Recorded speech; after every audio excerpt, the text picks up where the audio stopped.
जाहिर नहीं होता कि ईरान इस जंग का दायरा पूरे मशरिक़ वुस्ता तक फैलाने पर मजबूर हो चुका है?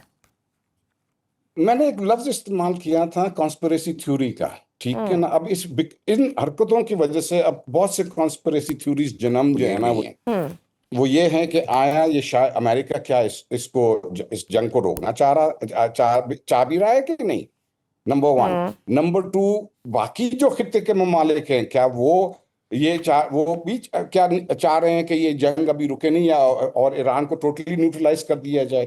तीसरा कॉन्स्पिरेसी थ्योरी ये है कि विद इन ईरान के अंदर कौन सा पावर सेंटर ऐसा है जो कि उनको इस तरफ आने नहीं दे रहा सालसी की तरफ। ये अब पासदारान इनकलाब के लोग हैं, क्योंकि हार्डलाइनर्स तो बहुत हैं, मतलब हर तरफ हार्डलाइनर्स हो सकते हैं। अमेरिकन में भी हैं, गवर्नमेंट में भी हैं, ईरानियन में भी हैं, हर मुल्क में हार्डलाइनर्स भी होते हैं, मॉडरेट भी होते हैं। कौन किसका ज्यादा इन्फ्लुएंस इस वक्त चल रहा है ये समझ में तो इतना आ रहा है कि जी ये जो कुछ हो रहा है ये बहुत गमगीन हो रहा है। ग्लोबल इकोनॉमी का सत्यानाश होने के चांसेस बढ़ते चले जा रहे हैं। दुआ अगेन कह सकते हैं कि ये अभी फील्ड मार्शल आसिम मुनीर साहब और आई बिलीव अपना शहबाज शरीफ साहब दोबारा कोशिश में लगे हुए हैं कि इस जो सिलसिला स्टार्ट हुआ ये रुके। लेकिन जैसे मैंने कहा कि शिक नंबर 5 में बड़ा क्लियरली दिया गया था कि जी ये ईरान ओमान के साथ बैठ के ये स्ट्रेट ऑफ हार्मूज की अपना जो ट्रैफिक कंट्रोल है उसके बारे में बात भी करेगा। उसके बाद वो बाकी जो रीजन के ममालिक हैं उनके साथ भी गुफ्तगू करेगा और उसके लिए 60 दिन का ये भी साथ में चीजें मतलब टाइम भी दिया गया। बिल्कुल सही। उस MOU के कुछ पॉइंट्स पे भी इख्तलाफात हैं, लेकिन साथ साथ ये भी चीज़ सामने आ रही है कि जो ईरान की क़यादत है मौजूदा, उनमें भी कुछ इख्तलाफात हैं। फरवरी में आयतुल्लाह ख़ामनेई की शहादत के बाद अब ईरान की नई क़यादत के माबेन जो है वो जंग जारी रखने या मुज़ाकरात करने पर कुछ इख्तलाफात सामने आ रहे हैं। आप एग्री करते हैं इस बात से? हेलो शरिया, मैं टोटली आपके साथ एग्री करता हूँ, टोटली एग्री करता हूँ। बहुत बड़ी कंफ्यूजन इस वक्त है कि क्या कौन कंट्रोल में है और क्या चाह रहे हैं। कि कुछ हार्डलाइनर्स हैं जो कहते हैं कि उनकी शहादत का बदला लिया जाए और कुछ कहते हैं कुछ मुज़ाकरात पे बिलीव करते हैं। जी बिल्कुल बिल्कुल आप सही कह रही हैं और इसी वजह से मैं कह रहा हूँ कि इस सवाल का जवाब देना कि जी ये चंद दिनों की बात है या इसको टूल देने का प्रोग्राम बन रहा है, ये बड़ा मुश्किल है। क्योंकि पावर पॉलिटिक्स में ये याद रखिएगा कि जो चीज नजर आती है वो चीज होती नहीं है। इसके पीछे बहुत मुहर्रकात होते हैं।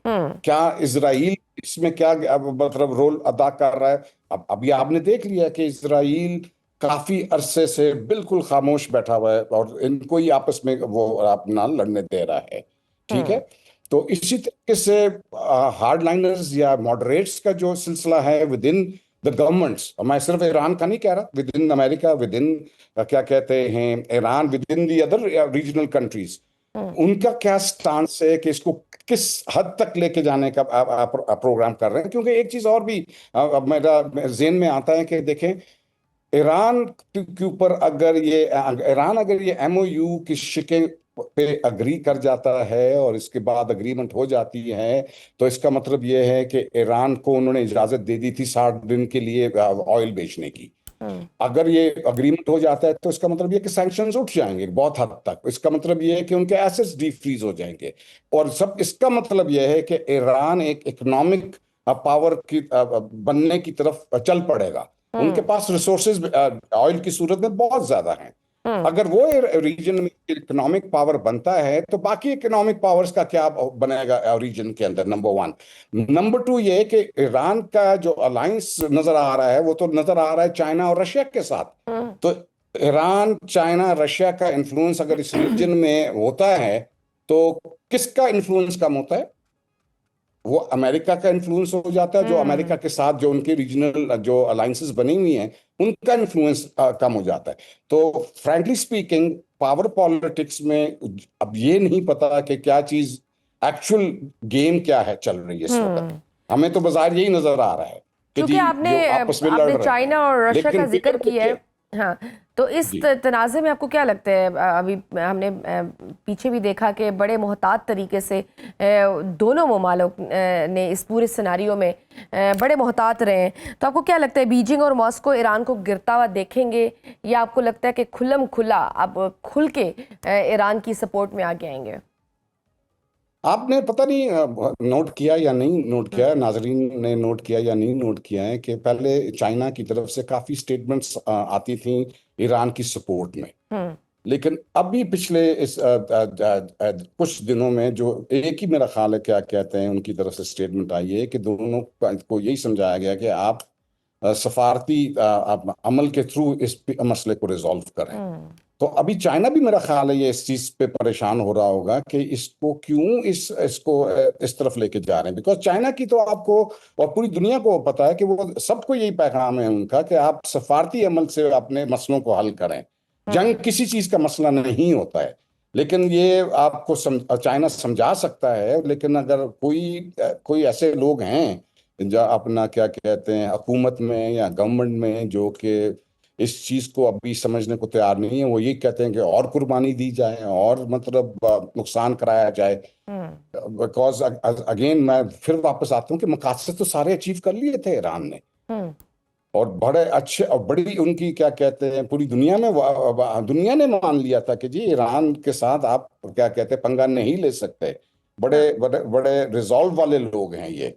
और हाँ, ये जो रेजिलियंस। जो हाँ। कौम जो इराक के साथ 8 साल तक जंग लड़ सकी, कई 5 लाख से ज्यादा वहां पे मेरा ख्याल है कोई अपना कैजुअलिटीज वगैरह हुई।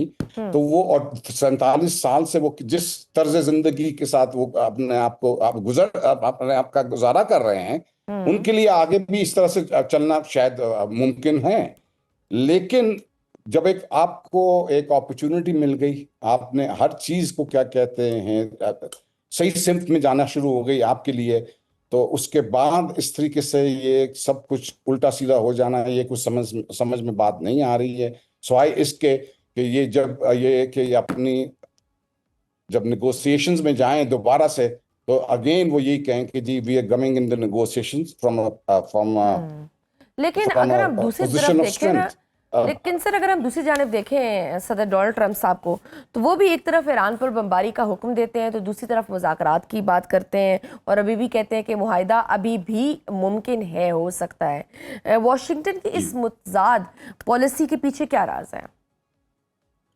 अपना अशर ये राज कोई नहीं है। बेसिकली ट्रम्प का आपको पता है कि वो इसमें कोई शक नहीं है कि अमेरिका चाहता है कि ये अपना इसकी ये डील हो जाए और ये अपना ये मामला जो है ये मफाहमत की तरफ चला जाए। इसमें मुझे तो शक नहीं है इस चीज़ के ऊपर, क्योंकि अमेरिका के अपने भी बहुत ज़्यादा इसमें क्या कहते हैं बहुत बड़ी कीमत अदा करनी पड़ रही है अमेरिकन अवाम को। लीडरशिप को कोई फर्क नहीं पड़ता, लीडरशिप तो सब एलीट क्लास की रिप्रेजेंटेशन होती है एक किस्म की। लेकिन अवाम जो है अमेरिका की वो बहुत बुरी तरह से सफर कर रही है। इसी तरह से ईरान की अवाम जो है वो भी बहुत बुरी तरह से सफर कर रही है। लेकिन अब ईरानियन जैसे मैंने कहा कि 47 साल से सफर कर रही है, वो इस तर्ज जिंदगी से बहुत इनकी कई जनरेशन ने देखा ही सिर्फ ये है। अमेरिका ने ये कुछ सब कुछ नहीं देखा। लेकिन ट्रंप एक अजीब किस्म की पर्सनालिटी है जो कि सारी दुनिया को पता है। ये भी हमने सबने तजिया कारने कहा था कि जी मिड टर्म इलेक्शंस में उसको बड़ा इसका झटका लगेगा। ये भी सब लोगों ने कहा कि इसकी पोलिंग जो है इसकी जो अपना रेटिंग है बहुत डाउन हो चुकी है, 36 से 30% पे आ चुकी हुई है। लेकिन ये भी साथ साथ ट्रंप ने कह दिया कि जी मुझे परवाह ही नहीं है। और अगर देखा जाए तो उसको परवाह मतलब शायद दोबारा इलेक्ट, क्योंकि दोबारा इलेक्ट तो हो ही नहीं सकता ये एज पर दी जो सिस्टम है अमेरिकन जो गवर्नेंस का जो इलेक्शंस का सिस्टम है कि 2 बार ही प्रेसिडेंट बन सकता है, अपना तीसरी दफा नहीं हो सकता है।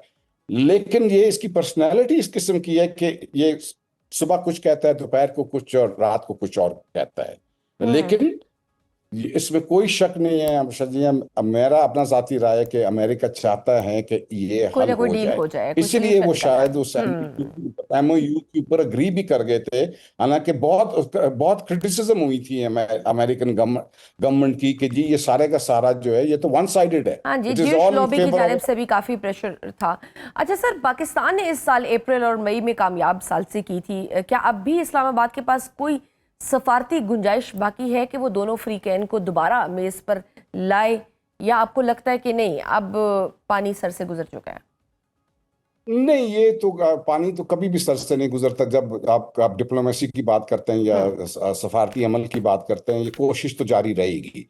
और ठीक। ये इसमें मुझे कोई शक नहीं है कि अपना फील्ड आसिम मुनीर साहब जो हैं वो अभी भी इसमें अपना कोशिश जारी रखेंगे। सिर्फ पहले भी उनको समझाया, अपना प्रेसिडेंट ट्रंप को भी समझाया, ईरानियन को भी समझाया, अपना मोहसिन नकवी साहब के कई विजिट्स हुए हैं, सबके काफी लोगों के विजिट्स हुए हैं, और ये अपना उन्होंने ये एक अचीव कर लिया था। डेफिनेटली एक सेटबैक है और इसमें, लेकिन ये है कि अपना इनकी लीडरशिप को अगर हम जानते हैं तो ये सेटबैक से घबराने वाली नहीं है। ये दोबारा जरूर इस वक्त जैसे हम इस वक्त बात भी कर रहे हैं, तो शायद इस टॉपिक के ऊपर और एक कोशिश जो है ना वो जारी है। हमारे सही। फील्ड मार्शल साहब टर्की में, अर्दोगान साहब से उनकी मुलाकात भी आज हुई है। जरूर इस सब्जेक्ट के ऊपर बात हुई होगी, जरूर चाइना के साथ बात चल रही होगी, और कोशिशें जरूर हो रही होंगी, क्योंकि इसमें इस सालसी में सबके लिए अपना का फायदा है। बिल्कुल। पाकिस्तान का भी फायदा है, रीजन का भी फायदा है, दुनिया का भी फायदा है। बिल्कुल तो सही। ये एक अपना एक फ्रीजर समझ के मेरा ख्याल है हमारे लोग जो हैं इस पे लगे हुए हैं, और देख अल्लाह ताला बस इनको कामयाबी दे।